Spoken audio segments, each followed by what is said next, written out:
Seni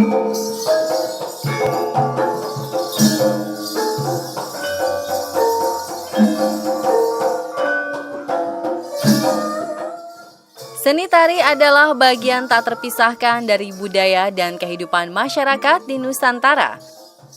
Ragam jenis tari dapat kita temukan dari ujung barat hingga ujung timur Indonesia. Masing-masing daerah memiliki keunikan tersendiri, mulai dari gerakan hingga aksesoris yang dikenakan.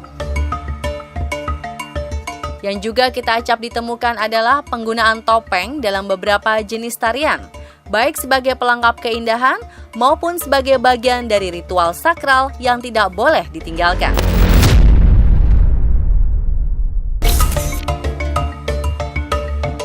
Satu tarian terkenal akan keunikan topengnya adalah tari topeng Malang. Konon, topeng khas Malang ini merupakan tradisi peninggalan nenek moyang untuk berkomunikasi dengan roh leluhur. Benarkah hingga saat ini kesenian tari topeng Malang masih terus mempertahankan tradisi sakral mereka? Dari manakah kesenian tari topeng Malang ini berasal?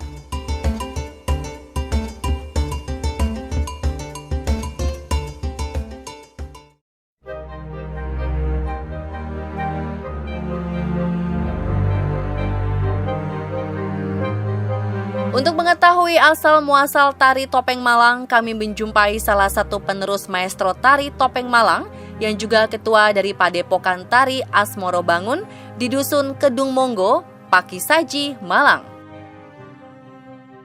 Muncul pertanyaan, benarkah pada zaman dahulu topeng di Malang merupakan peninggalan kerajaan kuno dan digunakan sebagai media untuk berkomunikasi dengan roh nenek moyang? Topeng kalau dahulu ini dipakai sebagai sarana untuk pemanggilan roh nenek moyang. Nah, ini terjadi pada zaman kerajaan Kanjuruhan, jadi kerajaan yang pertama di Malang. Topeng ini ditempelkan pada boneka. Jadi topeng tidak besar seperti sekarang, hanya segenggaman tangan. Itu terbuat dari emas yang bernama Sang Hyang Pusposariro pada waktu itu. Nah, kemudian pada zaman kerajaan Mojopahit, fungsi topeng ini beralih menjadi dua. Yang pertama sebagai pemanggilan roh nenek moyang, yang kedua sebagai penyambutan tamu-tamu kenegaraan, seperti itu.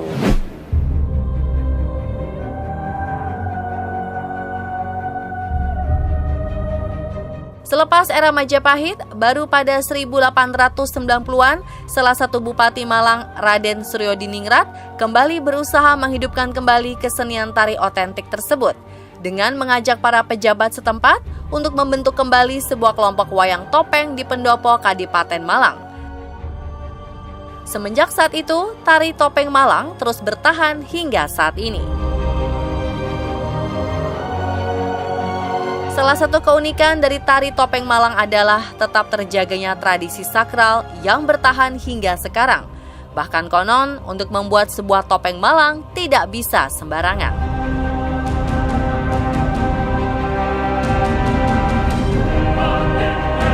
Nilai-nilai dan tradisi yang diajarkan leluhur dalam proses pembuatan topeng Malang terus dipertahankan hingga hari ini. Bahkan untuk membuat sebuah topeng sakral, sang pembuat harus memperhatikan betul sesuai tradisi yang diajarkan turun-temurun.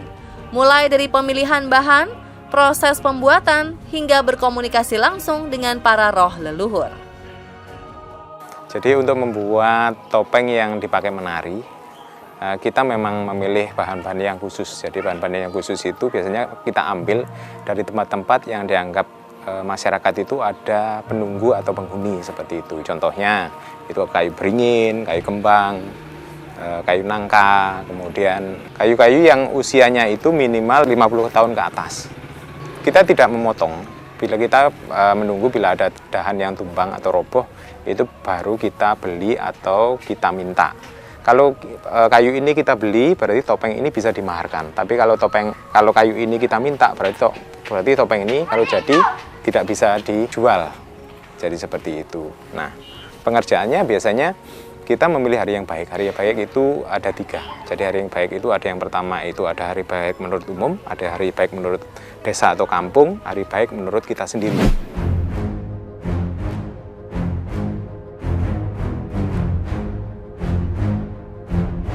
Setelah sebuah topeng sakral terbentuk, topeng tidak bisa langsung digunakan untuk menari. Sang pembuat harus memperkenalkan terlebih dahulu topeng buatannya kepada para roh leluhur. Mereka percaya para leluhur akan masuk ke dalam topeng tersebut ketika dipakai menari. Nah, terakhir biasanya topeng ini akan kita bawa ke tempat yang disakralkan atau disucikan. Kita berdoa di sana kepada Tuhan, kita menyampaikan pada leluhur bahwa topeng yang kita buat, topeng baru yang kita buat ini akan dipakai untuk menari. Tujuannya apa? Supaya bila kita berdoa mengundang mereka sudah tahu bahwa oh ini topeng baru yang dipakai kemarin, saya akan ikut untuk menari bersama dia, seperti itu.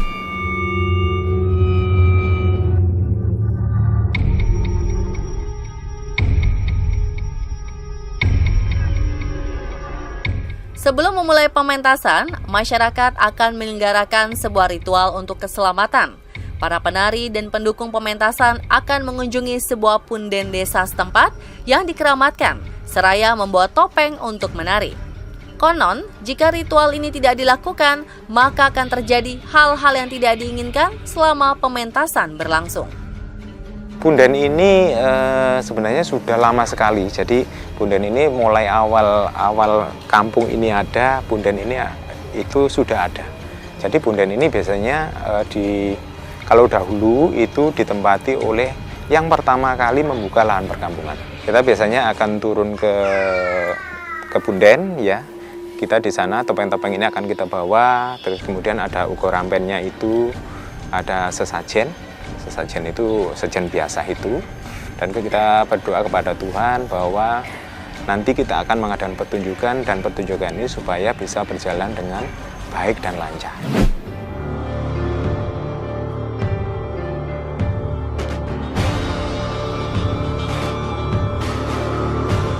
Tidak selamanya proses ritual yang berlangsung di punden keramat ini berjalan lancar. Pernah juga terjadi hal-hal di luar nalar ketika ritual berlangsung. Itu kalau dalam waktu ritual suguh gitu ya. Jadi pernah kejadian setelah topeng ini ditata, kemudian sajen ini ditata, kita menyiapkan untuk membakar kemenyan itu terlalu lama. Topeng-topeng ini tiba-tiba dia meloncat sendiri. Jadi meloncatnya itu kan saya taruh di atas, dia itu meloncat sampai jatuh ke bawah. Jadi ada 4 topeng yang itu hampir sama seperti itu. Dan kadang-kadang setelah meloncat itu akan terdengar bunyi seperti kerincing atau gongseng itu.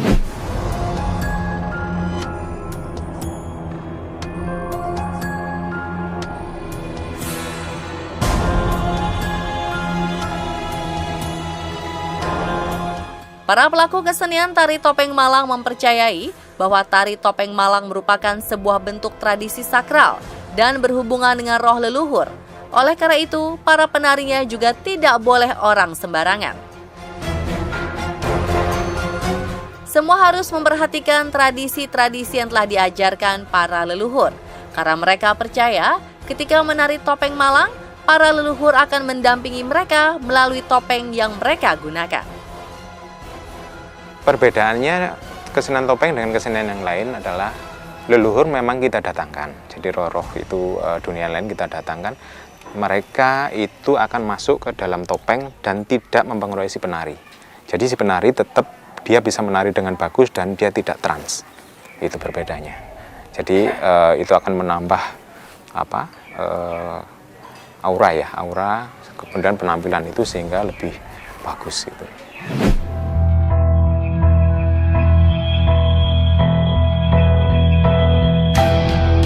Selain kesiapan fisik, para penari juga diharuskan mempersiapkan mental. Hal ini dipercaya akan mempengaruhi penampilan mereka ketika tampil. Para penari percaya apa yang sedang dipikirkan oleh seorang penari topeng akan berpengaruh pada karakter topeng yang mereka gunakan.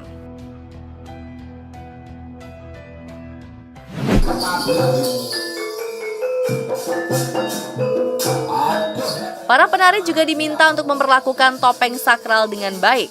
Dalam beberapa kejadian, pernah ada penari yang melanggar pantangan dan berakibat pada peristiwa yang tidak bisa dijelaskan dengan logika. Topeng ini kan seperti bentuk penggambaran wajah leluhur kita ya. Jadi biasanya topeng ini tidak boleh ditaruh di sembarangan. Misalkan contohnya ditaruh di bawah. Nah, itu pernah kejadian dulu topeng saya itu dipinjam oleh anak-anak. Saya tidak tahu apakah karena ada tertarikan memang topeng ini lebih detail dari yang lain sehingga dia melihat matanya itu kan lebih melotot gitu. Makanya, oh kamu matanya jangan melotot ya. Jadi kamu tidur aja, tidur gitu. Nah, kemudian setelah persiapan di atas panggung topeng ini dipakai, musiknya dinyalakan, dia langsung seperti orang pingsan. Jadi dia langsung tertidur dan tidak bisa dibangunkan. Kemudian yang kedua, pengalaman yang kedua, membuat topeng itu harus sesuai dengan seperti bentuk kayu berdiri. Jadi kalau di bawah ya bawah, kalau atas bawah, atas gitu ya. Jadi dulu pernah kejadian ayah itu membuat topeng ini dibalik. Jadi yang seharusnya itu di bawah itu ditaruh di atas. Nah, topeng ini itu dipakai hampir 3 orang, itu tidak bisa dilepas.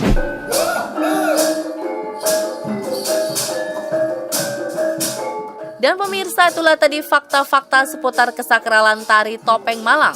Semoga kesenian tradisi ini akan terus lestari ya pemirsa, agar generasi mendatang dapat mengenal dan semakin menghargai kekayaan seni budaya dan kearifan lokal Indonesia.